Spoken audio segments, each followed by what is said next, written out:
Hungary imejitoa rasmi katika mahakama kimataifa ya uhalifu ICC, hatua inayozua mjadala mkubwa kimataifa kuhusu mustakabali wa mifumo ya haki ya kimataifa. Tangazo hilo lilitolewa masaa machache baada ya waziri mkuu wa Israel Benjamin Netanyahu kuwasili Budapest kwa ziara ya kiserikali, hii ikiwa ni ziara yake ya kwanza tangu ICC kutoa hati ya kukamatwa dhidi yake mwishoni mwa mwaka 2024. Afisa wa ngazi ya juu katika serikali ya waziri mkuu Viktor Orban alithibitisha uamuzi huo akisema, ingawa wazo la kujitoa kutoka ICC lilikuwa likijadiliwa kwa muda mrefu, matukio ya hivi karibuni yalisababisha mchakato huo kuharakishwa. Afisa huyo alisisitiza kuwa Hungary inaona vitendo vya ICC kama vya kisiasa na vinavunja uhuru wa mataifa ya kidemokrasia. Uamuzi huu unatokea wakati Netanyahu akiwa Hungary, nchi ambayo imejiondoa zaidi kutoka kwa taasisi za kimataifa za kisheria. Waziri Mkuu Orban alimtaka Netanyahu mara tu baada ya ICC kutangaza hati ya kukamatwa mwezi Novemba mwaka jana, akiahidi kwamba uamuzi wa mahakama hiyo hautakuwa na athari ya kisheria nchini Hungary. Mashtaka ya ICC yanadai kuwa Netanyahu ana responsibility ya jinai, uhalifu wa kivita na uhalifu dhidi ya binadamu uliofanyika wakati wa mgogoro kati ya Israel na Hamas. Kiongozi huyo wa Israel amekataa mashtaka hayo akisema ni ubaguzi dhidi ya Wayahudi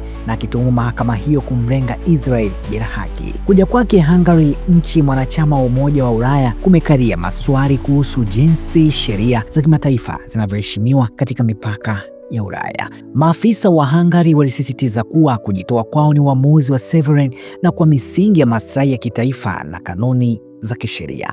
Walitaja pia haja ya kutathmini ahadi za Hungary mbele ya ongezeko la kisiasa katika utawala wa sheria ndani ya ICC. Hatua hii ni hatua nadra sana kwa nchi ya Ulaya kujitoa kutoka ICC na inatarajiwa kuamsha tena mjadala wa kimataifa kuhusu uhalali, upeo na usawa wa mahakama hiyo.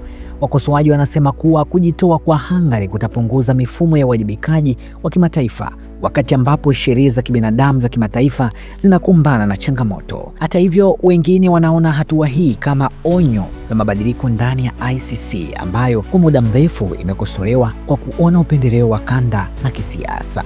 Diplomasia na wataalamu wa sheria sasa wanangojea majibu kutoka kwa nchi nyingine ambazo pia zimeonyesha wasiwasi kuhusu shughuli za ICC za hivi karibuni. Ikiwa kujitoa kwa Hungary kutaongeza mtindo au kubaki kama uamuzi wa kipekee, hilo litaonekana wazi katika wiki zijazo. Hii ni ripoti ya Media Wire Express na mimi ni Joseph Mwanawaisangura.